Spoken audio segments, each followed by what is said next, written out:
तर भावांनो कनी माझं जरासं राहिलेलं कोळप मारायचं. तुझं पप्पा कनी शुगर फॅक्टरी मध्ये कामाला आता सीझन चालू आहे त्यामुळे त्यांना वेळ नाही आहे. मम्मी म्हटली आपण दोघंच मारूया चल. ते नव्हतं सोडा जरासं राहिलेलं त्यामुळे फक्त कनी 1 तासावरच काम होतं. राहिलेलं लास्ट 3 सऱ्या मारलं आणि घरला जायला चालू गेलो. मग काय आपल्या ऍक्टिव्ह आहेच किती घेऊन जायचं होतं आपल्याला. एवढी गडबड कशाला सांगा. लई दिवसाला शेतामध्ये पाणी चालू केलं नव्हतं त्यासाठी करायचं होतं. विहिरीमध्ये पाणी किती राहिले बघूया म्हटलं कारण की मला वाटलं तर सपले काय पण तसं काय झालं नव्हतं. आता भावांनो पवायचं जरा अवघड आहे 3-4 दिवस.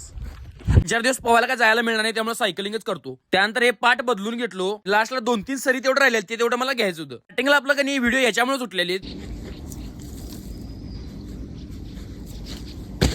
नेले बघा हे सगळं एकदाच झालं. काकांची येत खोरं घेतलं ते घेतलो आणि पहिला ठेवलो. जायता कधी कवट पण पडलेली 3-4 कवट सापडलीत. कवट कोणाकोणाला माहिती आहे सांगा. तर बंद केली आणि गेलो घरला.